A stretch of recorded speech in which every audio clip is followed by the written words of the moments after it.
నిన్ను స్తుతించడానికి, నిన్ను ఆరాధించడానికి ప్రభువుని బట్టి స్తోత్రం చెల్లిస్తూ ఈ స్తుతి ఆరాధన క్రీస్తుకే సమర్పించుకుంటున్నాం తండ్రి.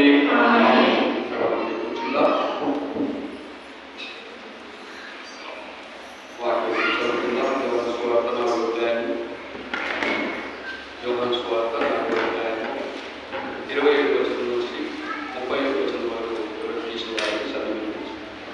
యోహాను సువార్త 4వ అధ్యాయము 27 వచనం నుంచి 30 వచనం వరకు తీసుకోవాలి చదివి. ఇంతలో ఆయన శిష్యులు వచ్చి ఆయన స్త్రీతో మాట్లాడడానికి ఆశ్చర్యపడి, కానీ ఏమి కావాలని ఈమెతో ఎందుకు మాట్లాడుతున్నామని ఆయనను ఎవరూ అడగలేదు. ఆ స్త్రీ తన పుల్ల విడిచిపెట్టి ఊరిలోనికి వెళ్ళి, మీరు వచ్చి నేను చేసినవన్నీ నాతో చెప్పిన మనిషిని చూడి, ఈయన క్రీస్తు కాడా అని ఆ ఊరి వారితో చెప్పగా, వారు ఊరిలో నుండి బయలుదేరి ఆయన ఎదుగు వచ్చి ప్రార్థన చేసుకున్నాం. వచ్చినట్టు దేవుడు పరిశుద్ధాత్మలో మనతో మాట్లాడాలన్నా ప్రార్థించుకుందాం. ప్రార్థన చేస్తాం.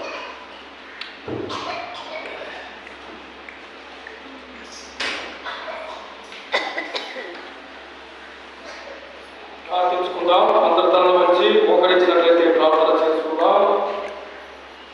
సకల ఆశీర్వాదములకు కారణం మా ప్రియ తండ్రి, దేవుని బిడ్డలారా, నిజంగా 2025 సంవత్సరం జనవరి 26వ తారీఖున ఆదివారం రోజు ఇద్దరికి నేను శుభములు తెలియజేస్తున్నాను. అదే రీతిగా మరి గణతంత్ర దినోత్సవం కూడా శుభాకాంక్షలు తెలియజేస్తున్నాను. నిజంగా దేవుని ఆత్మ చేత దేవుడు మనం ఇంతవరకు కాల్చుతూ కాపాడుతూ ప్రార్థిస్తున్న దేవుడికి ఎంతగానో స్తుతి స్తోత్రములు చెల్లిస్తున్నాను. దేవుని బిడ్డలారా, ఈ యోహాను సువార్త 4వ అధ్యాయం తెలుగు వాళ్ళంటే ఈ సమరయ స్త్రీ అంటే మనకందరికీ తెలుసు. నిజంగా దేవుని బిడ్డలారా, మరి బైబిల్ మీకు నాకు తెలిసి 40-50 నుంచి మీరు బైబిల్ ఉంటుంది, మీరు దేవుడు నమ్ముకున్నారు తెలుసు. దేవుని శక్తితో జరిగిన వాళ్ళు వాక్యాలు విన్నారు. దీన్ని మనం రిపీట్ చేస్తూ ఉండాలి. అంటే ఒక బుక్ తెలిసి చదువు తెరచడం వినడం కాదు, కానీ వాక్యానుసారంగా జీవించడం, దేవుని బిడ్డల వాక్యాలకు విలువ ఇవ్వడం, భక్తిని చేయడం. దేవుని బిడ్డల కొంతమందికి భక్తి ఉంటుంది, కొంతమందికి భయం ఉండదు. కొంతమందికి భయం ఉండదు, కొంతమందికి భక్తి ఉండదు. ఇటువంటివి వాటి నుంచే గమనించండి. మనుషులు పనికొడుకులు వేస్తూ ఉంటాడు. నిజంగా ఈ సమరయ స్త్రీ గురించి మనకు చెప్తే ఒకటి మనకు రెండవ వ్యభిచార స్త్రీ అని చెప్తుంటారు. అంతే, వేరేది ఉండదు. నిజంగా దేవుని బిడ్డలారా, ఏదేమైతే కానీ ఆమె మారడం అనేది చాలా ఆశ్చర్యం. కొండ విడిచిపెట్టుకోవడం అనేది చాలా అద్భుతకరమైన మాట. ఈ రోజుల్లో దేవుని బిడ్డలు మనం ఏదైనా స్వార్థ చెప్తే రకరకాల జవాబులు వేస్తారు, రకరకాల మాటలు మాట్లాడతారు. అవసరమైతే వాళ్ళు తిడతారు. నీకు పొద్దుమోదు, నీకు పని లేదు, ఏదో వేరే దేశపు వాళ్ళ గురించి చెప్తారని మనల్ని ఇష్టం వచ్చినట్టు మాట్లాడుతూ ఉంటారు. దేవుని పిల్లగా నిజంగా ఆ స్త్రీ నిజంగా ఘోరమైన పాపస్థితిలో ఉన్నప్పటికీ కూడా యేసు ఆమెను నిజంగా మార్చగలిగాడు. ఆ మార్పు ఘనమైనది, శక్తివంతమైనది. ఆ మార్పు ద్వారా దేవుని బిడ్డలారా అనేక కార్యాలు కూడా దేవుడు జరిగించుకున్నాడు. ఈరోజు దేవుని బిడ్డలారా నిజంగా మనం కూడా కొన్ని విషయాలు తెలుసుకుందాం. ఈ 4వ అధ్యాయం యోహాను సువార్త 4వ అధ్యాయం చూసినట్లయితే 9వ వచనం చదువుకుందాం. ఆ సమరయ స్త్రీ, యూదులు అయిన నీకు సమరయ స్త్రీ అయిన నన్ను దాహమున తిమ్మని ఎలా అడుగుచున్నావని ఆయనతో చెప్పారు. ఏదైనాగా యూదులు సమరయులతో సాంగత్యము చేయలేదు. దేవుని బిడ్డలారా, యేసు ప్రభు నిజంగా ఆయన సమరయ మార్గంలో వెళ్ళవలసి వచ్చాడు. యాకోబు తన కుమారుడైన యేసుకు ఇచ్చిన భూమి దగ్గరున్న సమరయలోని సుకారణపు ఊరికి వచ్చాడు. దేవుని బిడ్డలారా, సమరయలోని సుకారణపు ఊరికి వచ్చినాడు. సమరయలోని సుకారణపు ఊరికి వచ్చేసాడు. 12 మంది శిష్యులు భోజనం ఆనందించడానికి వెళ్ళిపోయాడు, ఒక్కడే ఉన్నాడు. దేవుని పిల్లగా నిజంగా అతనికి శారీరక దాహం వేసింది. ఆ దాహం కోసం యాకోబు బావి దగ్గరికి వెళ్ళాడు. అక్కడ ఒక స్త్రీ వచ్చింది 12 గంటల సమయాన. ఆ సమయంలో దేవుని పిల్లగా ఆమె తప్ప నాకు దాహం అడిగాడు. దీనికి మాకు మరి సరిపోదు కదా, యూదులు ఎవరైతే సంగతి చేయగలని స్పష్టంగా మాట్లాడుతున్నారు. ఇదే పిల్లగా నిజంగా దేవుడు అందరినీ ప్రేమించేవాడు, అందరినీ తమ రాజ్యంలో చేర్చుకోవాలని అందరి కోసం తన ప్రాణం పెట్టినవాడు. ఎందుకు ఈ సమరయ్యకి మరి యేసు ప్రభు వాళ్ళ దగ్గరికి ఒక మాట అంటాడు. దేవుని పిల్లగా నిజంగా ఈ 12 మంది శిష్యులు పిలిచి, అయ్యా మీరు గలయ ప్రాంతాలను తిరగండి కానీ సమరయ ప్రాంతములకు వెళ్ళదండి అన్నాడు. నిజంగా ఇటువంటి మాటలు మాట్లాడినప్పుడు యేసు ప్రభు కూడా ఈ సమరయానికి ఇష్టం లేనట్టుగా కనబడుతుంది. దేవుని పిల్లగా నిజంగా యేసు ప్రభుకు వాళ్ళంటే ఇష్టం లేని వాడుగా ఉంటున్నాడు. ఈరోజు దేవుని పిల్లగా అనేక విషయాల్లో మనం జ్ఞాపకం చేసినట్లయితే ఈ మత్తయి సువార్త 10వ అధ్యాయంలో ఇక్కడ 5వ వచనం చూసినట్లయితే యేసు ఆ 12 మందిని పంపుచు వారిని చూసి వారికి ఆజ్ఞాపించింది ఏమనగా, మీరు అన్యజనుల దారిలోనికి వెళ్ళబడి సమరయుల ఏ పట్టణంలోనైనా ప్రవేశించలేదు కానీ ఇశ్రాయేలు వంశంలో నశించిన గొర్రెల యొద్దకు వెళ్ళుడి అంటున్నాడు. సమరయుల పట్టణంలోకి వెళ్ళదనయా, నశించిన మరి అనేక ఇశ్రాయేలు ఉన్నారు కదా, వారి దగ్గరికి వెళ్ళండి, సమరయ పట్టణాల దగ్గరికి వెళ్ళండి అని చెప్తున్నాడు. ఇక్కడ కూడా సమరయ దగ్గరికి వెళ్ళొద్దని చెప్తున్నాడు. మరి యేసు ప్రభు మటుకు ఇక్కడ సమరయ దగ్గరికి వచ్చాడు. శిశువుకేమో వెళ్ళొద్దని చెప్పాడు, యేసు ప్రభు సమరయ దగ్గరికి వెళ్ళమని చెప్పాడు, వెళ్ళొద్దని చెప్పాడు. యేసు ప్రభువే దాహము కొని సమరయ ప్రాంతానికి వచ్చి సుకారణ గ్రామంలో యాకోబు బావి దగ్గరికి వచ్చి ఒక స్త్రీతో సంభాషిస్తున్నాడు. ఆమె అంటుంది, అయ్యా మీకు మనకి సరిపోదు కదా అంటుంది. ఎవరి సమరయులు అని మనం ఒకసారి ఆలోచన చేస్తే దేవుని పిల్లలను గమనించండి. నిజంగా ఈ సమరయులు అనేది ఎక్కడి నుంచి పుట్టుకొస్తారు అని మనం జ్ఞాపకం చేసుకున్నట్లయితే 1వ రాజుల గ్రంథము 16వ అధ్యాయం చూసినట్లయితే 1వ రాజుల గ్రంథము 16వ అధ్యాయంలో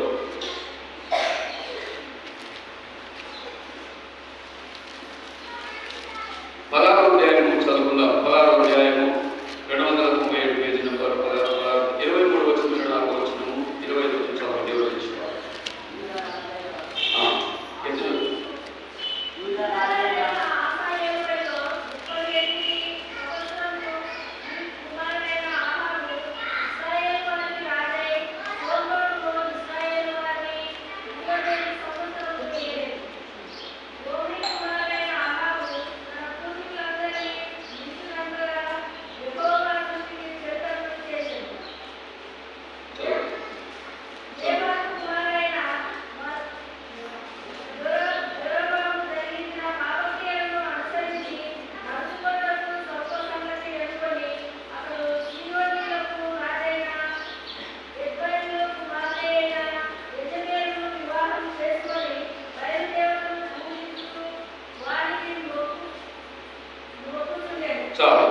దేవుని బిడ్డలను గమనించండి. ఇక్కడ 1వ రాజుల గ్రంథము 16వ అధ్యాయము 24 వచనం చూసినట్లయితే ఇక్కడ ఒక మాట ఉంటున్నది.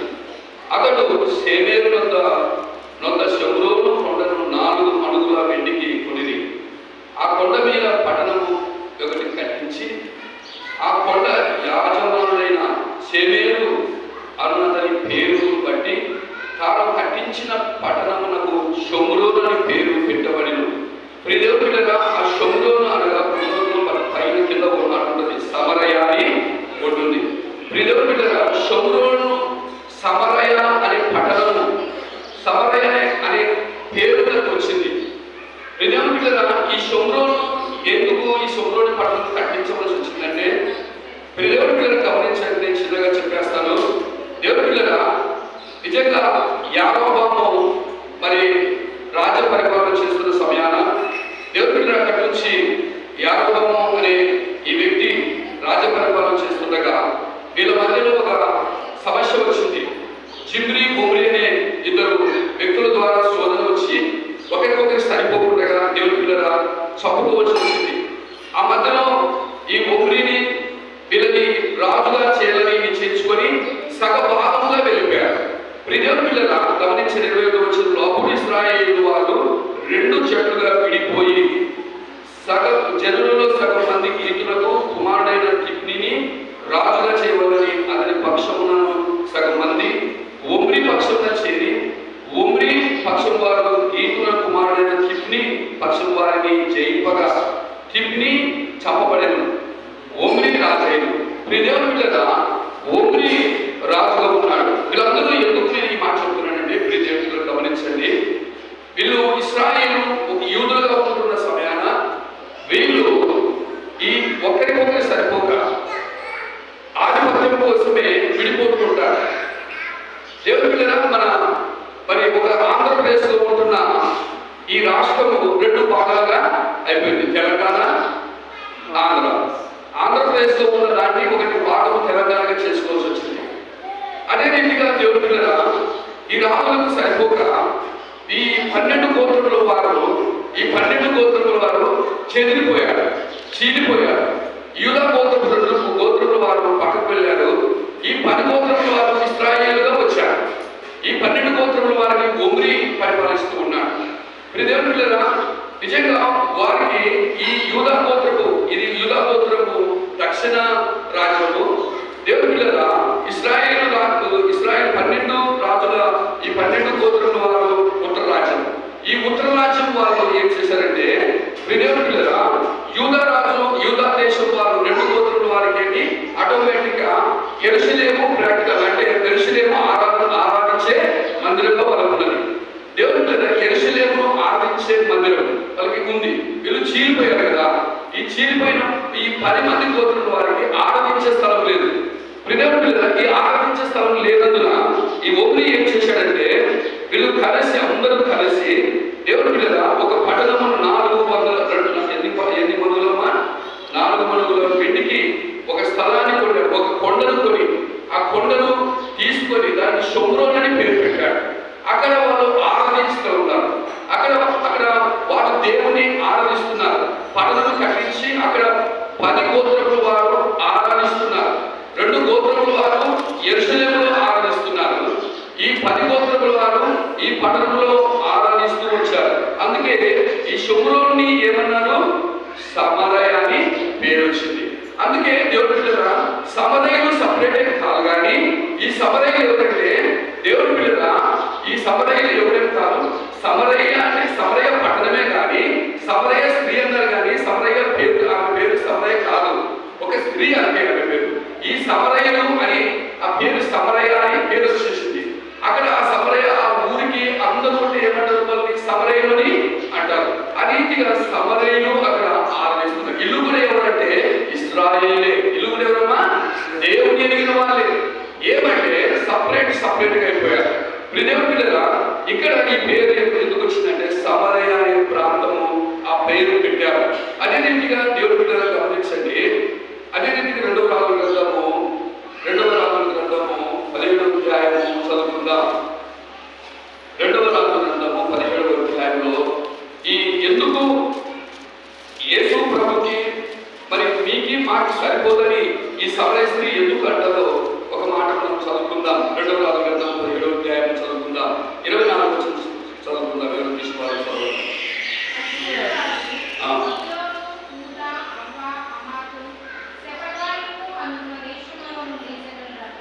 చాలా దేవుని పిల్లలుగా గమనించండి. నిజంగా ఇక్కడ ఎందుకు ఈ యూదులకు మరి సమరయులకు సరిపోవడం లేదంటే ఇక్కడ ఒక కారణం ఉంది. ఎందుకు సరిపోవడం లేదు అంటే దేవుని పిల్లల నిజంగా హోషేయ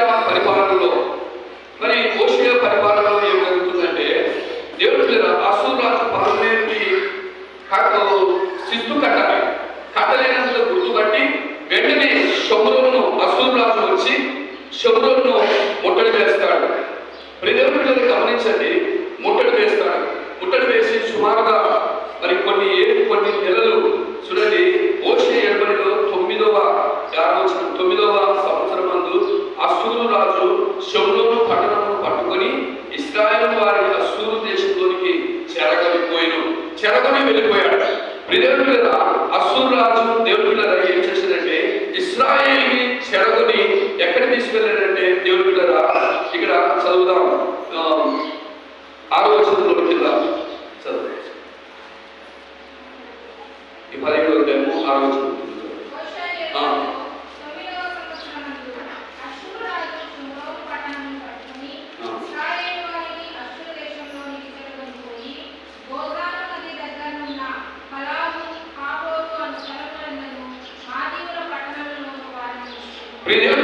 కొంతమందిని ఇశ్రాయేలీయులు ఏం చేశాడంటే అష్షూరు రాజు ఈ మాదీయ పట్టణాలకు తీసుకొని వెళ్ళాడు.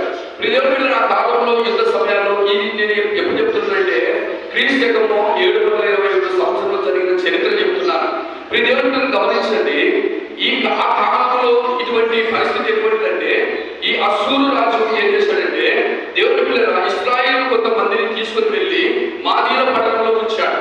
ఇక్కడ దేవుని పిల్లల కొంతమందిని అక్కడ ఉన్న ఐదు దేశాల వారిని దేవుని పిల్లలు గమనించండి. ఇక్కడ నేను చదివాను 24వ వచనంలో అష్షూరు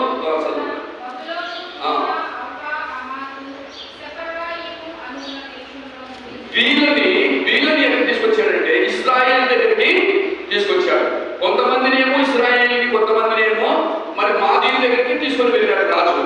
అక్కడ ఉన్న కొంతమందిని అన్య దేశంలో వారందరినీ తీసుకొచ్చి ఇజ్రాయెల్ దేశంలో కలిపారు. అంటే ఇక్కడ ఉన్న వారిని అక్కడ మార్చడం, అక్కడ ఉన్న వారిని ఇక్కడ మార్చడం.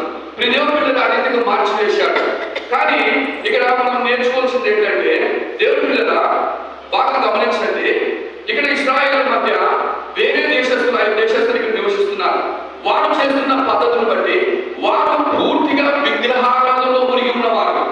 వారిని చూసి దేవుడు ఏం చేశాడంటే ఈ అష్షూరు రాజేమో ఈ 5 దేశాల వాళ్ళేమో ఇశ్రాయేల్ దేశంలోకి ఉంచాడు. మంచిదే, అతని టెన్షన్ లేకుండా అక్కడ ఉన్నాడు. ఇక్కడ ఏం జరుగుతుందంటే దేవుని పిల్లలు గమనించండి, ఒక ఆశ్చర్యకరమైన కార్యం జరుగుతుంది. ఏం జరుగుతుందంటే వీళ్ళు ఈ 5 దేశాల వాళ్ళు ఇక్కడ ఉండే వీళ్ళు చేసే వ్యతిరేక పనులు బట్టి యెహోవా దేవుడు ఏం చేశాడు తెలుసా?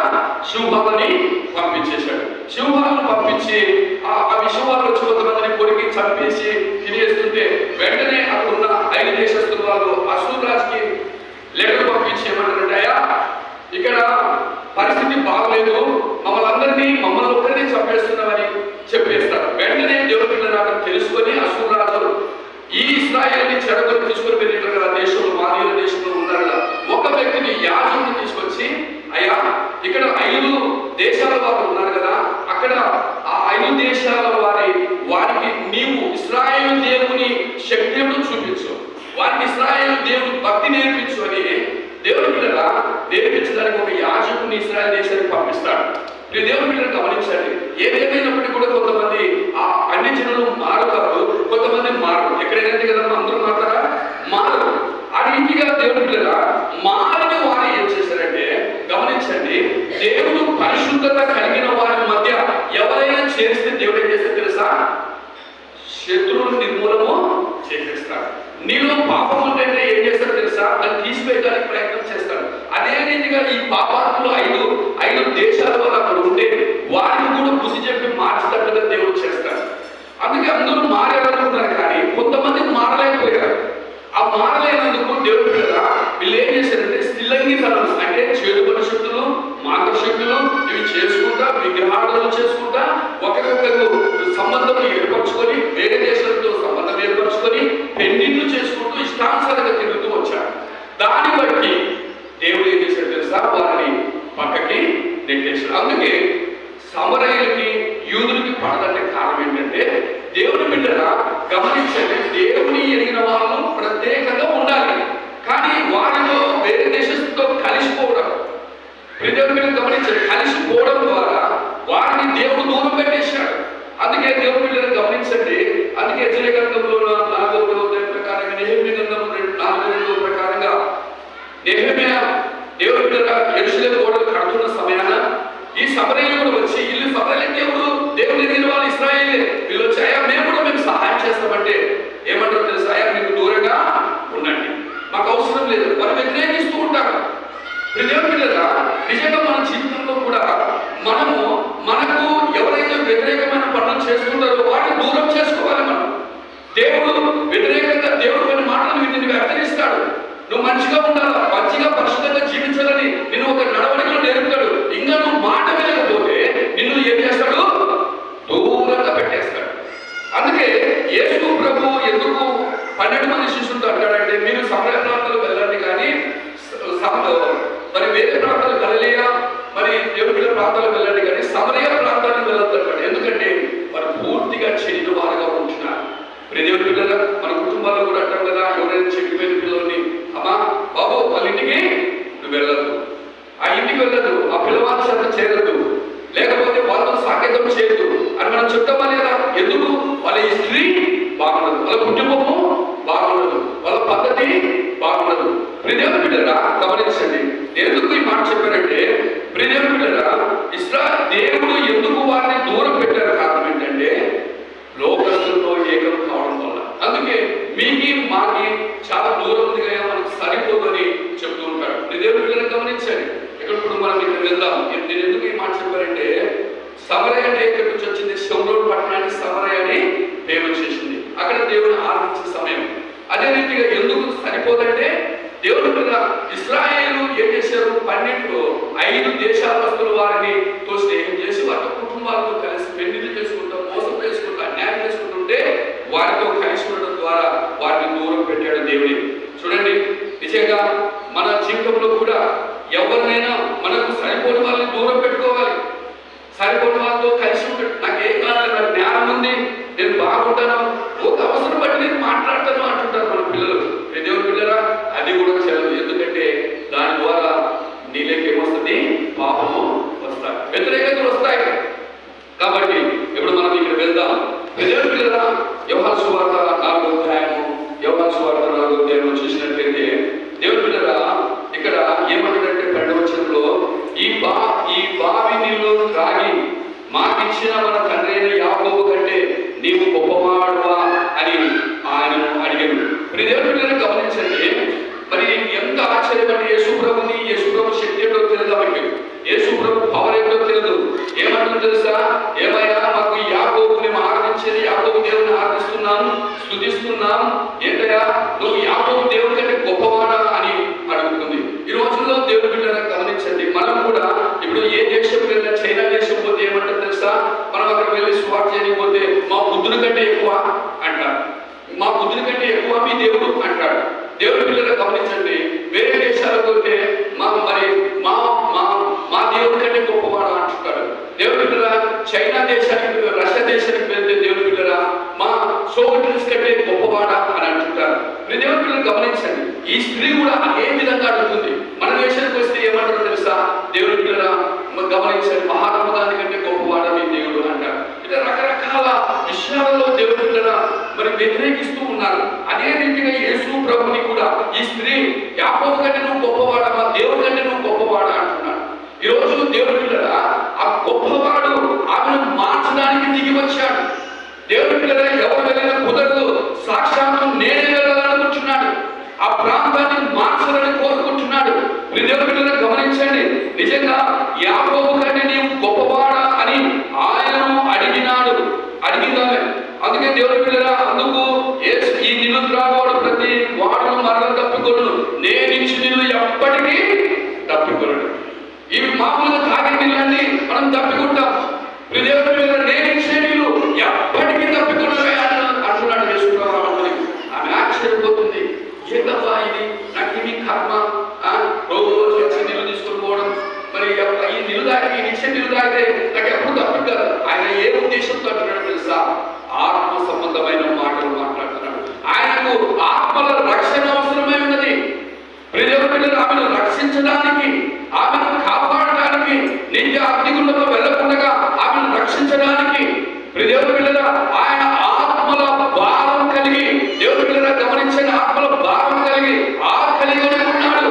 శరీరంగా అతనికి ఆకలి లేదు, ఆత్మల భారం కలిగి ఆకలి కలిగి ఆమె రక్షిస్తున్నాడు.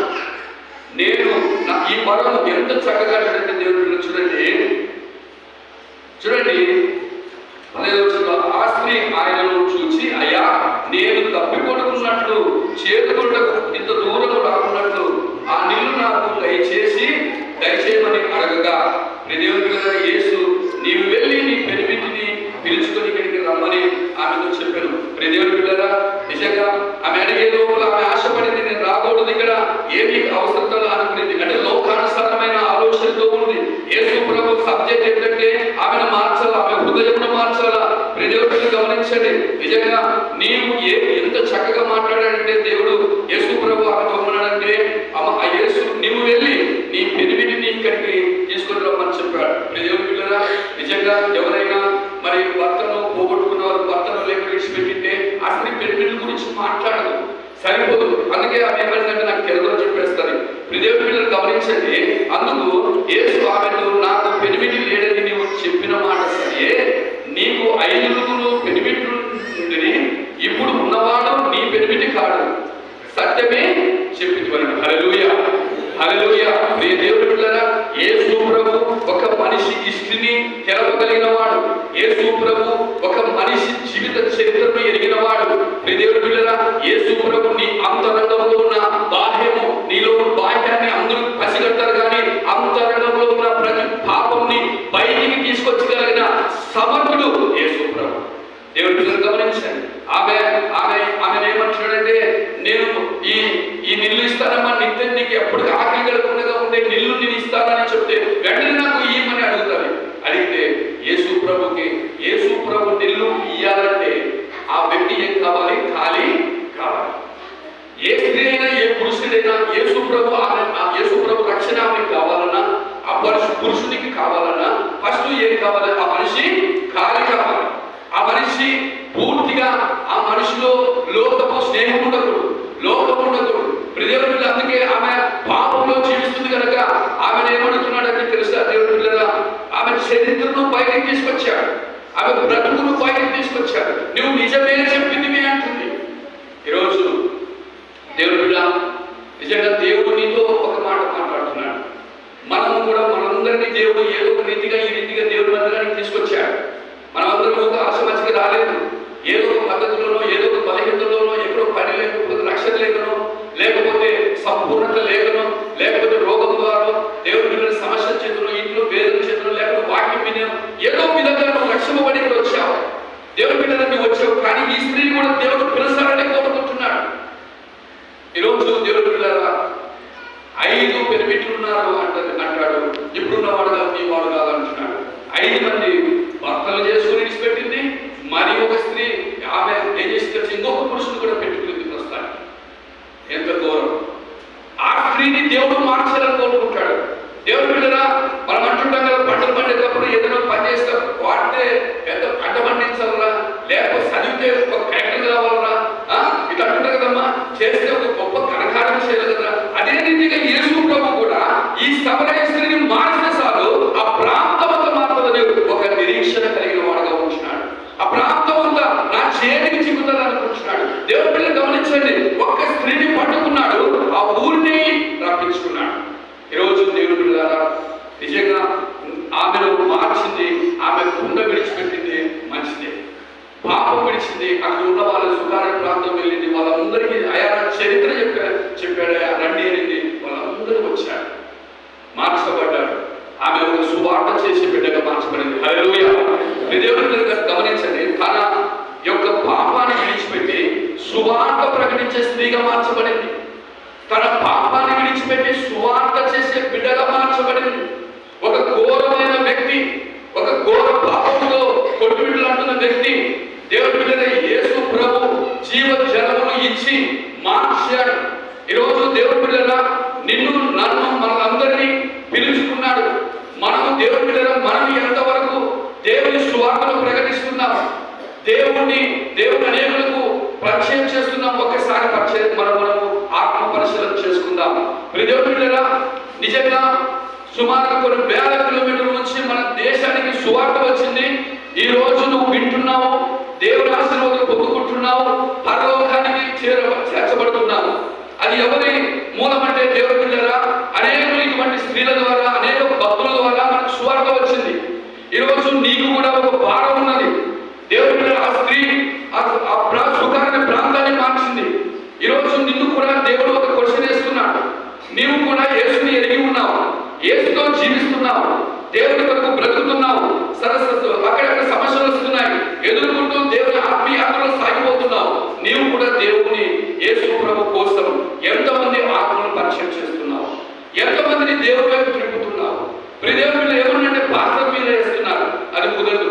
ప్రతి ఒక్కరికి భారమై ఉన్నది. దేవుళ్ళగా మనం దేవుని మాట చెప్పడానికి కూడా మనం చాలా సిగ్గుపరచబడతాం. మరి మనం ఎంతో మరి సిగ్గుగా అయిపోతాం, హేళనగా అయిపోతాం, ఏదో తక్కువగా చూసుకుంటాం మనం. దేవుడిని గమనించండి. ఇది కాకుండా ఈ స్త్రీ ఒకప్పుడు భయంకరమైన వ్యభిచారైన స్త్రీ ప్రపంచానికి పరిచయం చేశారు భక్తులు. ఈరోజు నీ జీవితం, నా జీవితంలో కూడా దేవుడి పిల్లరా, మనం ఒకప్పుడు పాపంలో ఉన్నాం. ఇప్పుడు మనం ఏం చేయాలంటే దేవుని ప్రకటించేవారుగా ఉండాలి, యేసు ప్రభుని ప్రకటించేవారుగా ఉండాలి. దేవుడి పిల్లరా, ఈరోజు సంఘము కట్టుకుంటున్నాం, సంఘము అవుతుంది. ఒకప్పుడు సంఘము చిన్నగా ఉంటుంది, బలహీనంగా ఉంటుంది. ఆ సంఘంలో రకరకాల పద్ధతులు నడుస్తూ ఉంటాయి. రాను రాను నువ్వు అభివృద్ధి పరచబడుతున్నాగా నీవు కొన్ని బలహీనతలు తొలగించుకొని ఉన్నతమైన స్థితికి వెళ్ళాలి. కానీ పాత పద్ధతులు, పాత ఉద్దేశాలు, డబ్బులు తీసుకొని వడ్డీలు తీయడం ఇటువంటివి తగదు. దేవుడిని గమనించండి. నువ్వు సంఘంగా ఏర్పరచబడిన నీవు సంఘం ఎట్లుండాలో తెలుసా? ఈ డబ్బులు గీయడం కాదు. నీవు అవసరమైన సంఘమునకు విధేయుడు వేయండి. ఏం చేయాలో తెలుసా?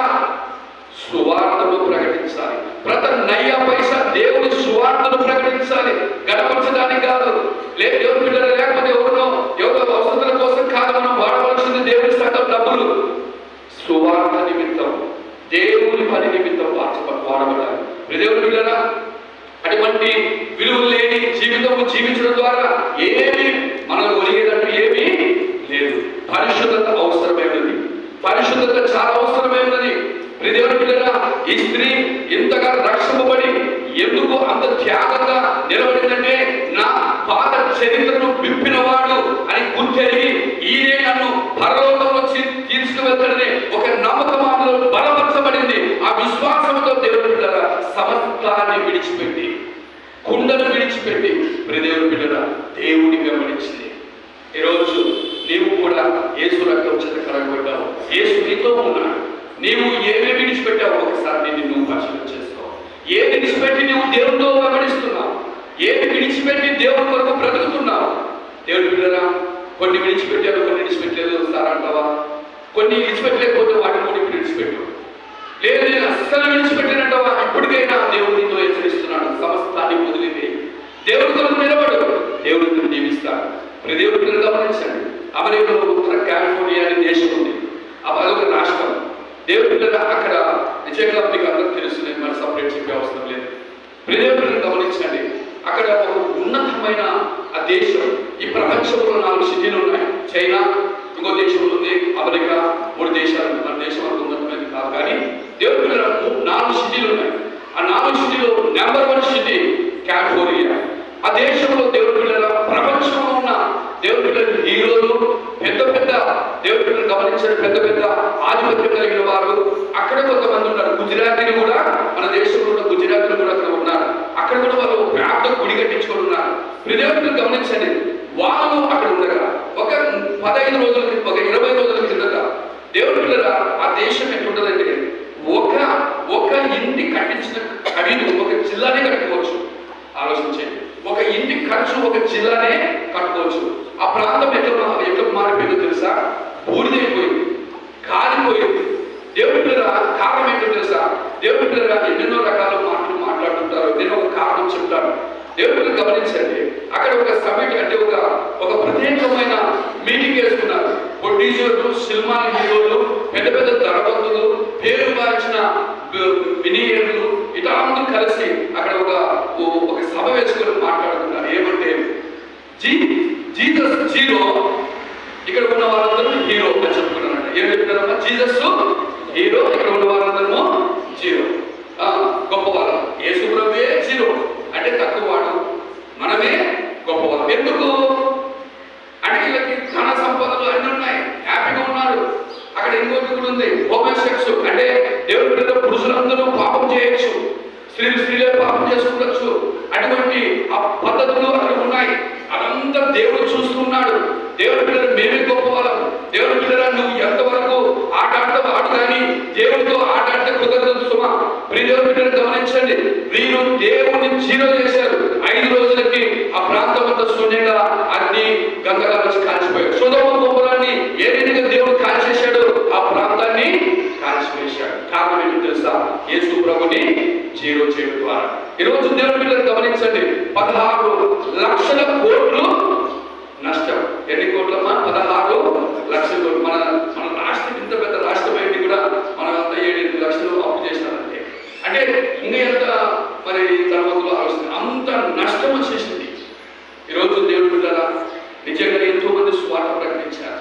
అక్కడ అంత ఘోరం ఏముంటుందంటే, ఘోరమైన పాపాలు చట్టాల నుంచి వచ్చారు ఆ ప్రాంతానికి. అక్కడ పోలీసులు కూడా వెళ్ళరు. దేవుడి బిడ్డల ఒక 100 ఎకరాల ఒక ఇల్లు ఉండాలి. దేవుడి బిడ్డల ఎడారి కాపులు ఉండాలి. ఈ మధ్యలో 2-3 ఏళ్ళ నుంచి వర్షాలు పడడం లేదు. దేవుడి బిడ్డల ఎడారి నుంచి వేడిగాలు వచ్చాయి. చెట్లు రాల్చుకొని దేవుడి బిడ్డల పంట వచ్చేసింది. దేవుడు ఏదైనా ఒక రకంగా అనుకుంటే ఆయన ఏమైనా చేయగలడు. దేవునికి వ్యతిరేకంగా దేవుడి బిడ్డలు గమనించండి. ఈ సమయం ఎప్పుడు ఎవరు వెళ్ళిపోతారో తెలియదు. మేము గొప్ప ప్రపంచంలో మేము గొప్ప స్థితి కట్టించుకున్నామని ఎడతెగి గర్వంతో ఎగిరిపోతున్న వ్యక్తులను దేవుడు ఒక్క క్షణంలోనే బూడిద పాలు చేశాడు. దేవుడు బిడ్డరా, నిన్ను కూడా రక్షించుకున్నాడు కదా. ఈ రక్షణ చేత నువ్వు గర్వం నీకు ఉండకూడదు, అహంకారం నీకు ఉండకూడదు. దేవుడు నీకు ఇచ్చిన ఆ రక్షణను చేతపుచ్చుకొని ఎప్పుడు పోతుందో తెలియదు, నీకు ఎప్పుడు ఏం జరుగుతుందో తెలియదు. ఉంటుంటే దేవుడు బిడ్డరా ఏమైపోతాడో తెలియదు. దేవుడు బిడ్డరా, ఆనాడు సమర స్త్రీ మనందరికీ రక్షణ తీసుకొచ్చింది. దేవుడు బిడ్డరా, మనం కూడా అనేకులకు సువార్తను ప్రకటించే వారుగా ఉండాలి, అనేకులు చెప్పేవారు ఉండాలి. దేవుడు బిడ్డరా, ఉత్తరప్రదేశ్లో దేవుడు బిడ్డ 3 రోజుల కిందట 2 సేవకులకి మరి 5 ఏళ్ళు శిక్ష వేశారు. ఎందుకంటే దేవుడి బిడ్డ కాకపోతే సువార్తను ప్రకటించిందని భార్యపడుతుంది. చిన్న పిల్లలంట. దేవుడి బిడ్డ గమనించండి, 5 ఏళ్ళు శిక్ష. 2030లో మన పైకి వస్తారు. అంటే ఎందుకు? సువార్త నిమిత్తమే. ఈరోజు దేవుడి బిడ్డగా మనము దేవుని ఎరిగిన వాళ్ళు, మనము యేసు ప్రభువుని ఎరిగిన వాళ్ళు ఈ లోకంలో శ్రమను జయించాలా, శ్రమను ఎదుర్కొనాలా, శోధనను ఎదుర్కొనాలా. అనేక మనకు సమస్యలు వస్తే వాళ్ళని ఎదుర్కొని ముందుకు సాగిపోవాలి. ఆ సాగిపోవడంలో మనం నిజమైన క్రైస్తవులుగా మార్చబడతాం. శాప ఏం చేస్తుంది? ఎదురుతుందని మనం అందరికి తెలుసు. దేవుడి బిడ్డ వాళ్ళు మనకు రక్షణ ఇచ్చారు. అక్కడ ప్రాంతం అంతా ఇప్పుడు మారిపోయింది.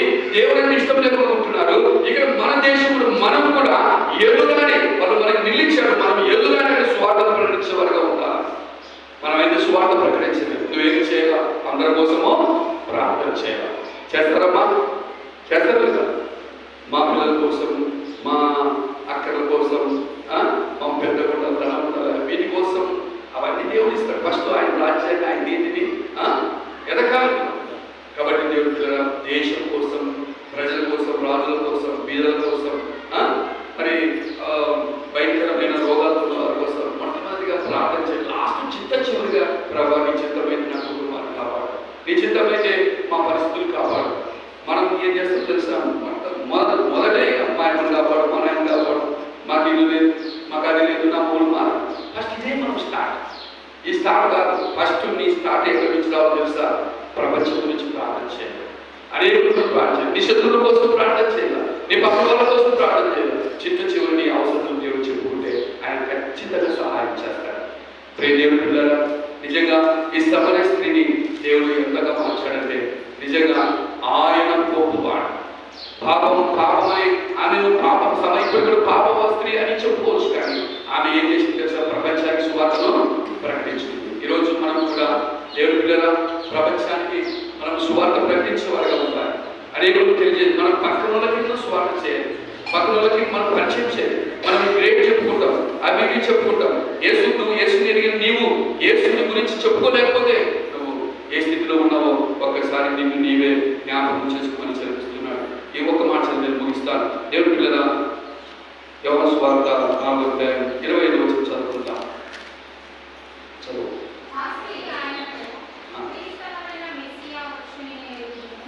ఆయన వచ్చినప్పుడు మాకు